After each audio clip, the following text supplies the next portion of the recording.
இன்றைய ஆத்துமா மன்னா நண்பர் சுவிசேஷ ஜெபக்குழுவின் சார்பாக உங்கள் அனைவருக்கும் எங்கள் அன்பான வாழ்த்துக்கள். எங்களுடைய மட்டுமல்ல, பணித்தளத்தில் இருக்கிற ஊழியர்கள் மற்றும் தலைவர்கள், ஜெபக்குழு தலைவர்கள், அங்கத்தினர்கள் எல்லாருடைய சார்பாக அனைவருக்கும் எங்கள் வாழ்த்துக்கள். இன்றைய மன்னா நமக்கு கொடுக்கப்பட்டது, என் மகனே, கர்த்தருடைய சிற்றை அற்பமாக எண்ணாதே, அவரால் கடிந்து கொள்ளப்படும் போது சோர்ந்து போகாதே. எபிரேயர் 12:5.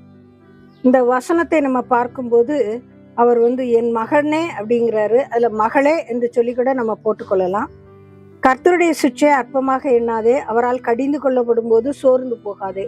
இந்த எபிரேயர் நிருபத்தை ஆக்கியோன் இதை சொல்லும் போது இதை குறித்து மிக அழகாக அந்த எபிரேயர் 12ஆம் அதிகாரம் 5வது வசனத்திலிருந்து 11வது வசனம் முடிய அந்த சிற்றைங்கிற வார்த்தையை மறுபடியும் குறிப்பிட்டு எழுதுகிறார். இந்த 5லிருந்து 11 வசனங்களிலே 8 முறை இந்த சிற்றைங்கிற வசனம் வார்த்தை மறுபடியும் வருகிறதே நம்ம அந்த எபிரேயர் 12ஆம் அதிகாரத்துல நம்ம பார்க்கலாம். இந்த சிற்றை என்று சொல்லும் போது நம்ம எல்லாரும் நினைப்போம், சோதனை, கஷ்டம், நம்மளுக்கு வருகிற பாடுகள், இவைகளை தான் சிற்றைன்னு சொல்லி கடவுள் கொடுக்கிறது என்று சொல்லி நம்ம நினைப்போம். ஆனா அதுல வார்த்தையை கரெக்டா நம்ம பார்த்தோம் என்று சொன்னால் டிசிப்ளின், நம்முடைய வாழ்க்கையில நம்மளை நேர் வழிப்படுத்துவது, நம்ம ஆண்டவரை ஃபோக்கஸ் பண்ணி வாழ்வதற்கு நம்மை நடத்துகிற காரியம்தான் சிற்றை என்று சொல்லி சொல்லப்பட்டிருக்கிறது. அதை நம்ம மறுபடியும் நம்ம வாசித்து பார்த்தோம் என்று சொன்னால் சிற்றை என்பதற்கு அர்த்தம் அதை தான் நமக்கு தெரிந்து கொள்ள முடியும். ஆனால் அடிக்கடி சிற்றை என்று சொல்லும்போது நம்ம நினைப்போம் நம்மளை அடிப்பது, நம்மளை கஷ்டப்படுத்துவது என்று சொல்லி. இதில் கூட அந்த வசனங்களை நம்ம பார்க்கும்போது உலக பிரகாரமான தகப்பன் நம்மை சிட்சிக்கும் போது அவங்களுக்கு பயந்து நாம் அஞ்சி, 9ஆம் வசனத்துல பார்க்கும்போது ஒரு சரீர தகப்பன்மார் நம்மை சிட்சிக்கும் போது அவர்களுக்கு அஞ்சி நடந்திருக்க, நாம் பிழைக்கத்தக்க ஆவியின் பிதாவுக்கு வெகு அதிகமாக அஞ்சி நடக்கணும் அப்படின்னு சொல்லி போடப்பட்டிருக்கிறது. அப்படின்னா என்ன அர்த்தம்? உலக பிரகாரமான அப்பா அம்மாவே நம்மளை டிசிப்ளின் பண்றதுக்காக அநேக காரியங்களை செய்வாங்க. சின்ன காரியமா இருக்கலாம். நம்மள இத்தனை மணிக்கு வீட்டுக்குள்ள வாங்கன்னு சொல்லுவாங்க. நம்ம வீட்டுல கணவன்மார் மனைவிமார் சில ஒழுங்குமுறைகளை வீட்டுல சொல்லுவாங்க. அதெல்லாம் நம்மளை டிசிப்ளின் பண்ணுவதற்காக. அதெல்லாம் நம்ம சோதனை, எனக்கு பாடு, இது முள்ளு என்று சொல்லி யோசிக்காதபடி வாழ்க்கையில நம்ம வாழ்வதற்கு தேவன் தன்னை காலையில நம்மளை ஞாபகப்படுத்துகிறார்.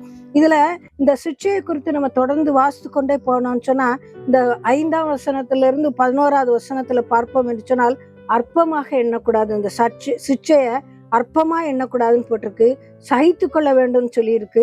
அடங்கி நடக்க வேண்டும். எப்படின்னா அப்பாவுக்கே, உலகப்பிரகாரமான அப்பா அம்மாவுக்கே நம்ம பயந்து நடப்போம் என்றால் அவருக்கு அடங்கி நடங்க அப்படின்னு சொல்லி போடப்பட்டிருக்கிறது.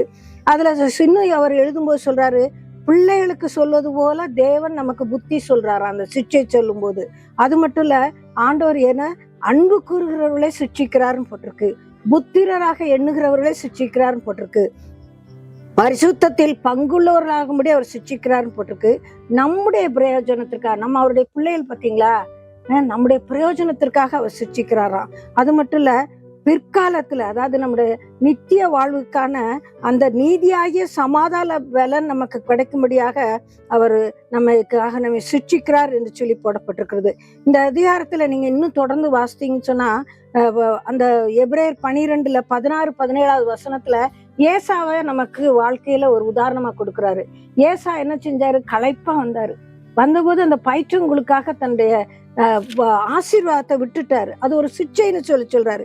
அதுக்கு என்ன சொல்றாரு? அந்த சிட்சையை அவர் தவற விட்டதுனால அவன் ஆசீர்வாதத்தை சேர்ந்து கொள்ள விரும்பியும் ஆகாதவன் என்று தள்ளப்பட்டதை நீங்க அறிவிங்க. பின்னால கண்ணீர் விட்டு கவலோட தேடி கூட அதை கிடைக்க அவனால அதை பெற்றுக்கொள்ள முடியலன்னு சொல்லி. அதனால வாழ்க்கையில சின்ன டிசிப்ளின்ஸ், உலக பிரகாரமான அப்பா அம்மா, டீச்சர்ஸ், உலகத்துல நம்மளை பண்றதெல்லாம் தேவன் நமக்கு அவர்கள் கொடுத்த நமக்கு கண்காணிகள், அவர்கள் நம்மளை சூப்பர்வைஸ் பண்றவங்கன்னு சொல்லி நினைத்து அதை ஏற்றுக்கொள்வோம். பெரியவர்களா இருக்கலாம், சின்னவங்களா இருக்கலாம். உலகத்துல டிசிப்ளின் கிறிஸ்துவுக்கு நேராக நம்ம இந்த பந்தயத்துல ஓடுவதற்கு பொறுமையோடு ஓடக்கடவுன்னு சொன்னாரா? வசனம் அதான் சொல்றாரு. எல்லாவற்றையும் நோக்கி விட்டுட்டு பொறுமையோடு ஓடக்கடவும். நம்ம கொஞ்சம் அந்த டிஸ்ட்ராக்ட் ஆகி அந்த பந்தயத்துல அந்த டிஸ்ட்ராக்ட் பண்ணி ஓடும்போது ஆண்டவர் என்ன செய்யறாரு? உடனே நம்மளை சின்ன ஒரு டிசிப்ளின் பண்ணி நம்மளை அந்த லைன்ல ஓட வைக்கிறார். ஜெபிப்போமா? எங்களை நேசிக்கிற அன்பின் தகப்பனே, இந்த நல்ல நேரத்திற்காக உமக்கு நாங்கள் நன்றி செலுத்துகிறோம். ஆண்டவரே, நீர் எங்களை சிட்சிக்கிறீர் ராஜா, எங்களை டிசிப்ளின் பண்ணுகிறதற்காக உம்மை ஸ்தோத்திரிக்கிறோம்.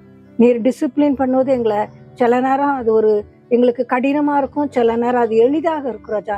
எப்படி இருந்தாலும் ராஜா, நாங்கள் இந்த ஓட்டத்தை ஆண்டவரே வெற்றியோடு முடிக்க ஆண்டவரே, உம்மை நோக்கி ஓட ஆண்டவரே, எங்களை நீ வழி நடத்துறதுக்காக உம்மை ஸ்தோத்திரம். உம்முடைய கரத்துல எங்களை தாழ்த்துகிறோம். இந்த நாளிலே எங்களுக்கு அப்படிப்பட்ட டிசிப்ளின் ஏதாவது நீர் செய்வீர் என்று சொன்னால் அதை ஏற்றுக்கொள்ளவும் அதை புரிந்து கொள்ளக்கூடிய ஞானத்தை எங்களுக்கு தாரும். இயேசு நாமத்தில் கேட்டுக்கொள்கிறோம் பிதாவே, ஆமென்.